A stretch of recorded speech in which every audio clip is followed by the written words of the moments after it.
Brothers and sisters, ನಮ್ಮ ನಂಬಿಕೆಗೆ ಸ್ವಾಗತ ಸುಸ್ವಾಗತ. ಸ್ನೇಹಿತರೆ, ಈ ಆಧ್ಯಾತ್ಮ ಅನ್ನೋದು ಯಾರಿಗೆ ಸೆಳೆಯುತ್ತೋ ಅವರ ರಕ್ತದಲ್ಲೇ ಧರ್ಮ ಅನ್ನೋದು ಸೇರಿಬಿಟ್ಟಿರುತ್ತೆ. ಧರ್ಮ ಅಂದರೆ ಹುಟ್ಟಿನ ಧರ್ಮ ಅಲ್ಲ, ಆ ಭಗವಂತನ ನಿಯಮದ ಧರ್ಮ. ಇಲ್ಲಿ ಪ್ರತಿಯೊಬ್ಬರಿಗೂ ಪೂರ್ವಜನ್ಮ ಅಂತ ಇದ್ದೇ ಇರುತ್ತೆ. ಆದರೆ ಈ ಆಧ್ಯಾತ್ಮದ ಕಾವಿನಲ್ಲಿ ರಕ್ತವನ್ನು ಕುದಿಸೋದು ಆ ಭಗವಂತನ ವಿಷಯಕ್ಕೆ ಬಂದಾಗಲೇ ಹೇಗಿದ್ದಾನೆ ಆ ಭಗವಂತ ಅಂತ ನೋಡೋ ತವಕ ಹಂಬಲ, ಹತಾಶೆ, ಆ ಕುತೂಹಲಗಳೆಲ್ಲವೂ ನಮ್ಮ ನರನಾಡಿಗಳಲ್ಲಿ ಮಿಂಚಿನಂತೆ ಸಂಚರಿಸಿ ಬಿಡುತ್ತೆ. ಇಲ್ಲಿ ಶಾಶ್ವತ ಅವನೊಬ್ಬನೇ.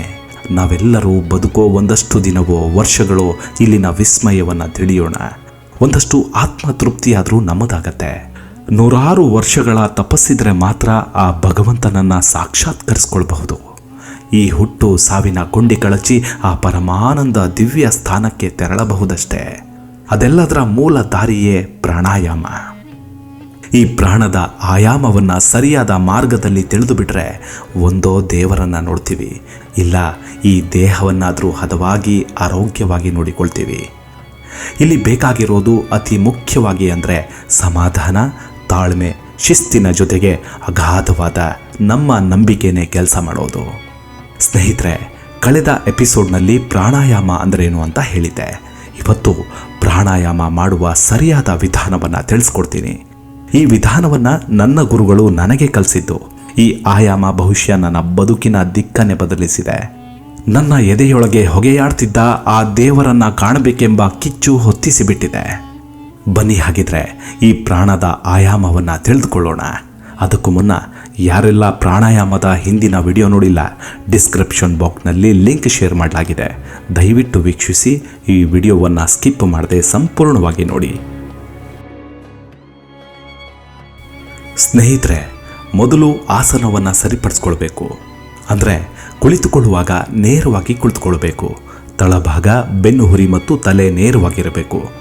ಯಾಕಂದರೆ ಮೆದುಳು ಮತ್ತು ಮೆದುಳು ಬಳ್ಳಿ ಅಂದರೆ ಸ್ಪೈನಲ್ ಕಾರ್ಡ್ನೊಂದಿಗೆ ಸಂಪರ್ಕ ಸಾಧಿಸಬೇಕು. ಆದ ಕಾರಣ ನೇರವಾಗಿ ಕುಳಿತರೆ ಪ್ರಾಣಾಯಾಮಕ್ಕೆ ಉತ್ತಮ ಸ್ಪಂದನೆ ಬರುತ್ತೆ. ಈ ಭಂಗಿಯಲ್ಲಿ ಸ್ವಲ್ಪ ವ್ಯತ್ಯಾಸವಾದರೂ ಸೊಂಟ ನೋವು, ಬೆನ್ನು ನೋವು, ಏದುಸಿರು ಹೀಗೆ ತೊಂದರೆಯಾಗುವ ಅವಕಾಶ ಇರುತ್ತೆ. ಹಾಗಾಗಿ ದೇಹದ 3 ಭಾಗಗಳು ಎಂದರೆ ಎದೆ, ಕತ್ತು ಮತ್ತು ತಲೆ ಇವು ಒಂದೇ ರೇಖೆಯಲ್ಲಿರಬೇಕು. ಸ್ವಲ್ಪ ಅಭ್ಯಾಸ ಮಾಡಿದರೆ ಉಸಿರಾಟ ಸುಲಭವಾಗುತ್ತೆ. ನಂತರ ಎರಡನೇ ಕೆಲಸವೇ ನರಗಳನ್ನು ಸ್ವಾಧೀನಕ್ಕೆ ತರುವುದು. ಉಸಿರಾಟವನ್ನು ವ್ಯವಸ್ಥೆಗೊಳಿಸುವ ನರಗಳ ಕೇಂದ್ರಕ್ಕೆ ದೇಹದ ಉಳಿದ ನರಗಳ ಭಾಗದ ಮೇಲೆ ಸ್ವಲ್ಪ ನಿಯಂತ್ರಣವಿರುತ್ತೆ. ಹಾಗಾಗಿ ಉಸಿರಾಟವನ್ನೇ ಆ ನರ ಕೇಂದ್ರಗಳ ಮೇಲೆ ಹಿಡಿತ ಸಾಧಿಸೋದಕ್ಕೆ ಮುಖ್ಯವಾಗಿ ಮೊದಲು ಮಾಡಬೇಕು. ನಾವು ಸಾಧಾರಣವಾಗಿ ಉಸಿರಾಡೋದನ್ನು ಉಸಿರಾಟ ಅಂತ ಹೇಳೋಕ್ಕಾಗಲ್ಲ. ಯಾಕಂದರೆ ಸಾಮಾನ್ಯ ಉಸಿರಾಟಕ್ಕೆ ಒಂದು ಶಿಸ್ತೇ ಇರೋದಿಲ್ಲ. ಹಾಗಾಗಿ ಈ ಭಯ, ಆತಂಕ, ಗೊಂದಲಗಳೆಲ್ಲ ತಕ್ಷಣಕ್ಕೆ ನಮ್ಮ ಮೇಲೆ ಪ್ರಭಾವ ಬೀರುತ್ತವೆ. ಯಾಕಂದರೆ ಉಸಿರಾಟ ಪ್ರಕ್ರಿಯೆಯಲ್ಲಿ ನಮ್ಮ ಹಿಡಿತ ಇಲ್ಲದಿರೋದಕ್ಕೆ. ಉಸಿರಾಟದಲ್ಲಿ ಸ್ತ್ರೀಯರಿಗೂ ಮತ್ತು ಪುರುಷರಿಗೂ ಕೆಲವು ನೈಸರ್ಗಿಕ ವ್ಯತ್ಯಾಸಗಳಿರ್ತವೆ, ದೇಹ ರಚನೆಯಲ್ಲಿ ಹಾಗೂ ಮಾನಸಿಕವಾಗಿಯೂ. ಹಾಗಾಗಿ ಕೆಲ ನಿಮಿಷ ದೇಹವನ್ನು ಸಡಿಲಿಸಬೇಕು, ಮನಸ್ಸನ್ನು ಹಗೂರಾಗಿಸಬೇಕು, ಮುಖದಲ್ಲಿ ಮಂದಹಾಸ ಮೂಡಬೇಕು. ಮೊದಲನೆಯ ಅಭ್ಯಾಸವೇ ಒಂದು ನಿರ್ದಿಷ್ಟ ಅಳತೆಗೆ ಅನುಸಾರವಾಗಿ ಉಸಿರನ್ನು ಎಳೆದು ಬಿಡುವುದು. ಅದು ನಮ್ಮ ಶರೀರದಲ್ಲಿ ಒಂದು ಸಮನ್ವಯವನ್ನು ಉಂಟು ಮಾಡುತ್ತೆ. ಈ ರೀತಿಯಾಗಿ ಕೆಲವು ಕಾಲ ಅಭ್ಯಾಸ ಮಾಡಿದ ಮೇಲೆ ಓಂ ಅಥವಾ ಯಾವುದಾದರೊಂದು ಮಂತ್ರವನ್ನು ಪಠಿಸಿದರೆ ಉತ್ತಮ. ಉದಾಹರಣೆಗೆ ಓಂ ನಮೋ ನಾರಾಯಣಾಯ ನಮಃ. ನಮ್ಮ ಯೋಗ ಪದ್ಧತಿಯಲ್ಲಿ 1, 2, 3, 4 ಎಂದು ಎಣಿಸುವುದಕ್ಕೆ ಬದಲಾಗಿ ಕೆಲವು ಸಾಂಕೇತಿಕ ಪದಗಳನ್ನು ಉಪಯೋಗಿಸ್ತೇವೆ.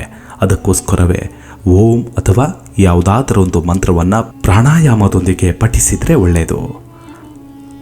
ಓಂಕಾರ ಅಥವಾ ಮಂತ್ರ ಉಸಿರಿನೊಂದಿಗೆ ಲಯಬದ್ಧವಾಗಿ ಸಾಮರಸ್ಯದಿಂದ ಹರಿಯಲಿ. ಇದರಿಂದ ದೇಹವೆಲ್ಲ ಲಯಬದ್ಧವಾಗುತ್ತೆ. ಆಗ ವಿಶ್ರಾಂತಿ ಏನೆಂಬುದು ಗೊತ್ತಾಗತ್ತೆ.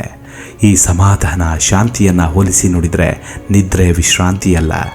ಒಮ್ಮೆ ಈ ವಿಶ್ರಾಂತಿ ಬಂದರೆ ಬಹಳ ಬಳಲಿದ ನರಗಳು ಕೂಡ ಶಾಂತವಾಗುತ್ತವೆ.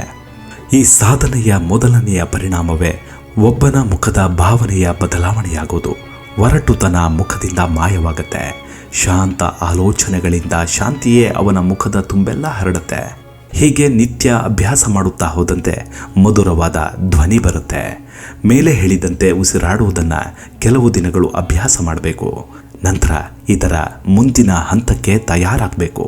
ಆನಂತರ ಎಡಗಡೆ ಮೂಗಿನ ಹೊಳ್ಳೆಯಿಂದ ಇಡಾದ ಮೂಲಕ ನಿಧಾನವಾಗಿ ವಾಯುವನ್ನು ಸೆಳೆದು ಶ್ವಾಸಕೋಶವನ್ನು ತುಂಬಿಸಬೇಕು ಮತ್ತು ಅದೇ ಕಾಲದಲ್ಲಿ ನರಗಳ ಶಕ್ತಿಯ ಮೇಲೆ ನಮ್ಮ ಮನಸ್ಸನ್ನು ಏಕಾಗ್ರಗೊಳಿಸಬೇಕು.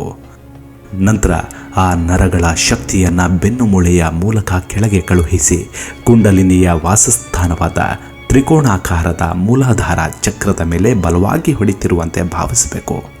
ಆನಂತರ ಅಲ್ಲಿ ಕೆಲವು ಕಾಲ ಆ ವಾಯುವಿನ ಶಕ್ತಿಯನ್ನು ನಿಲ್ಲಿಸಿ ಪಿಂಗಳ ಮಾರ್ಗದ ಮೂಲಕ ಆ ನರಗಳ ಶಕ್ತಿಯನ್ನು ನಿಧಾನವಾಗಿ ಸೆಳೆದುಕೊಂಡಂತೆ ಭಾವಿಸಿ ಉಸಿರನ್ನು ಬಲ ಹೊಳ್ಳೆಯ ಮೂಲಕ ಬಿಡಬೇಕು. ಹೀಗೆ ಅಭ್ಯಾಸ ಮಾಡುವುದು ಸ್ವಲ್ಪ ಕಷ್ಟವಾದರೆ ಬಲಗಡೆಯ ಮೂಗನ್ನು ಬಲಗೈ ಹೆಬ್ಬೆಟ್ಟಿನ ಮೂಲಕ ಮುಚ್ಚಿಕೊಂಡು ಎಡಗಡೆಯ ಮೂಗಿನ ಮೂಲಕ ನಿಧಾನವಾಗಿ ಗಾಳಿಯನ್ನು ಸೆಳೆದುಕೊಳ್ಬೇಕು. ಆನಂತರ 2 ಮೂಗಿನ ಹೊಳ್ಳೆಗಳನ್ನು ಬೆರಳಿನಲ್ಲಿ ಮುಚ್ಚಿ ಆ ಶಕ್ತಿ ಪ್ರವಾಹವನ್ನು ಕೆಳಗೆ ಕಳುಹಿಸಬೇಕು. ಅದು ಸುಷುಮ್ನ ಕಾಲುವೆಯ ಕೆಳಗಿರುವ ಮೂಲಾಧಾರವನ್ನು ಜಾಗೃತಗೊಳಿಸ್ತಿದೆ ಅಂತ ಭಾವಿಸಬೇಕು. ಆನಂತರ ಹೆಬ್ಬೆಟ್ಟನ್ನು ತೆಗೆದು ಬಲಗಡೆಯ ಮೂಗಿನ ಮೂಲಕ ಉಸಿರನ್ನು ಹೊರಗೆ ಬಿಡಬೇಕು. ಇದಾದ ಮೇಲೆ ಬಲಗಡೆಯ ಮೂಗಿನಿಂದ ಉಸಿರನ್ನು ಸೆಳೆದುಕೊಳ್ಬೇಕು. ಆನಂತರ ಎರಡನ್ನ ಹಿಂದಿನಂತೆ ಮುಚ್ಚಬೇಕು. ಇದನ್ನು 4 ಸೆಕೆಂಡ್ಗಳಂತೆ ಮೊದಲು ಮಾಡಿ ಕ್ರಮೇಣ ಹೆಚ್ಚಿಸಬೇಕು. 4 ಸೆಕೆಂಡ್ ಉಸಿರನ್ನು ಸೆಳೆದುಕೊಳ್ಬೇಕು. 16 ಸೆಕೆಂಡ್ ಉಸಿರನ್ನು ಹಾಗೇ ಬಿಗಿಯಾಗಿಟ್ಟುಕೊಳ್ಬೇಕು. 8 ಸೆಕೆಂಡ್ ನಿಧಾನವಾಗಿ ಉಸಿರನ್ನು ಬಿಡಬೇಕು. ಇದು ಒಂದು ಪ್ರಾಣಾಯಾಮವಾಗುತ್ತೆ. ಅದೇ ಸಮಯದಲ್ಲಿ ತ್ರಿಕೋಣಾಕಾರವಾಗಿರುವ ಮೂಲಾಧಾರವನ್ನು ಆಲೋಚಿಸಿ ಆ ಚಕ್ರದ ಮೇಲೆ ಮನಸ್ಸನ್ನು ಏಕಾಗ್ರಗೊಳಿಸಬೇಕು. ಇದಾದ ಮೇಲೆ ಅದೇ ರೀತಿಯಲ್ಲಿ ಸಮಯವನ್ನು ಉಪಯೋಗಿಸಿ ಒಳಗೆ ಉಸಿರನ್ನು ಸೆಳೆದುಕೊಂಡು ತಕ್ಷಣವೇ ಅದನ್ನು ನಿಧಾನವಾಗಿ ಹೊರಗೆ ಬಿಡಬೇಕು. ಅಲ್ಲಿ ಅದನ್ನು ನಿಲ್ಲಿಸಬೇಕು. ಇದರಲ್ಲಿರುವ ವ್ಯತ್ಯಾಸವಿಷ್ಟೇ, ಮೊದಲನೇದರಲ್ಲಿ ಉಸಿರನ್ನು ಒಳಗೆ ನಿಲ್ಲಿಸಿದ್ದು, ಎರಡನೇದರಲ್ಲಿ ಅದನ್ನು ಹೊರಗೆ ನಿಲ್ಲಿಸಿದೆ. ಒಳಗೆ ಉಸಿರನ್ನು ನಿಲ್ಲಿಸುವ ಸಾಧನೆಯನ್ನು ಹೆಚ್ಚು ಅಭ್ಯಾಸ ಮಾಡಬಾರದು. ಬೆಳಗ್ಗೆ 4 ಸಲ, ಸಾಯಂಕಾಲ 4 ಸಲ ಮಾತ್ರ ಮಾಡಬೇಕು. ಆನಂತರ ಕ್ರಮೇಣ ಸಮಯವನ್ನು ಮತ್ತು ಎಣಿಕೆಯನ್ನು ಹೆಚ್ಚು ಮಾಡಬಹುದು. ಪ್ರತಿದಿನ ಇದರ ಅಭ್ಯಾಸ ಮಾಡಬೇಕು. ನರಗಳ ಶುದ್ಧಿಯ ವಿಷಯವಾಗಿ ಮೇಲೆ ಹೇಳಿದ 3 ಅಭ್ಯಾಸಗಳಲ್ಲಿ ಮೊದಲನೆಯದು ಮತ್ತು ಕೊನೆಯದು ಕಷ್ಟವೇ ಇಲ್ಲ ಮತ್ತು ಅದರಿಂದ ಅಪಾಯ ಕೂಡ ಇಲ್ಲ. ಮೊದಲನೆಯದನ್ನು ಹೆಚ್ಚು ಅಭ್ಯಾಸ ಮಾಡಿದಷ್ಟು ಹೆಚ್ಚು ಶಾಂತಿ ಸ್ಥಿತಿ ಲಭಿಸುತ್ತೆ. ಓಂಕಾರವನ್ನು ಉಚ್ಚರಿಸುತ್ತಲೇ ಅಭ್ಯಾಸ ಮಾಡಿಕೊಳ್ಳುತ್ತಾ ಕೆಲಸ ಕಾರ್ಯ ಮಾಡಬಹುದು. ಹಾಗೆ ಮಾಡಿದಷ್ಟು ಉತ್ತಮ. ಹೀಗೆ ಕಷ್ಟಪಟ್ಟು ಅಭ್ಯಾಸ ಮಾಡಿದರೆ ಯಾವತ್ತಾದರೂ ಒಂದು ದಿನ ಕುಂಡಲಿನಿ ಶಕ್ತಿ ಜಾಗೃತವಾಗೇ ಆಗತ್ತೆ. ದಿನಕ್ಕೆ 1 ಬಾರಿಯೋ ಅಥವಾ 2 ಬಾರಿಯೋ ಯಾರು ಅಭ್ಯಾಸ ಮಾಡ್ತಾರೋ ಅವರಿಗೆ ತಕ್ಕ ಮಟ್ಟಿಗೆ ಶಾರೀರಿಕ ಮತ್ತು ಮಾನಸಿಕ ಶಾಂತಿಯೂ ಮಧುರವಾದ ಧ್ವನಿಯೂ ಸಿದ್ಧಿಸುತ್ತೆ. ಯಾರು ಹೀಗೆ ಇದೇ ವಿಧಾನದಲ್ಲಿ ಅಭ್ಯಾಸ ಮಾಡುತ್ತಲೇ ಮುಂದುವರಿತಾರೋ ಅವರಿಗೆ ಮಾತ್ರ ಕುಂಡಲಿನಿ ಶಕ್ತಿ ಜಾಗೃತವಾಗಿ ಪ್ರಕೃತಿ ಎಲ್ಲ ಬದಲಾಯಿಸುತ್ತೆ. ಜ್ಞಾನ ಭಂಡಾರ ತೆರೆಯುತ್ತೆ. ನಮ್ಮ ಮನಸ್ಸೇ ಅನಂತ ಜ್ಞಾನವನ್ನೊಳಗೊಂಡ ಪುಸ್ತಕವಾಗತ್ತೆ. ಈ ಪ್ರಾಣಾಯಾಮವೇ ನಮ್ಮನ್ನು ಅದ್ಭುತ ವ್ಯಕ್ತಿಯನ್ನಾಗಿ ಮಾಡುತ್ತೆ. ಅತ್ಯದ್ಭುತವಾದ ವ್ಯಕ್ತಿತ್ವವನ್ನು ಸೃಷ್ಟಿಸುತ್ತೆ. ಮುಂದಿನ ಎಪಿಸೋಡ್ನಲ್ಲಿ ಎಡ ಪಿಂಗಳ ಸುಷುಮ್ನ ಅಂದ್ರೇನು, ಇದು ಹೇಗೆ ಕೆಲಸ ಮಾಡುತ್ತೆ, ಇವುಗಳಲ್ಲಿ ಹೇಗೆ ಶಕ್ತಿ ಸಂಚಾರವಾಗುತ್ತೆ ಅನ್ನೋದನ್ನು ವಿವರಿಸ್ತೀನಿ. ಅಲ್ಲಿವರೆಗೂ ನಿಮ್ಮ ಆರೋಗ್ಯದ ಕಡೆ ಗಮನವಿರಲಿ.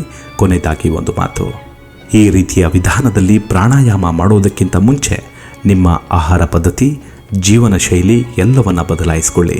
ಆದಷ್ಟು ಒಳ್ಳೆ ವಿಚಾರಗಳು, ಒಳ್ಳೆ ಮಾತು, ಒಳ್ಳೆ ಭಾವನೆ, ಒಳ್ಳೆ ಆಲೋಚನೆಗಳನ್ನು ಮಾತ್ರ ಮಾಡಬೇಕು. ನಿಮ್ಮ ಗುರುಗಳಿದ್ದರೆ ಸೂಕ್ತ ಮಾರ್ಗದರ್ಶನ ಪಡೆದುಕೊಳ್ಳಿ. ನಮಸ್ಕಾರ. Take care.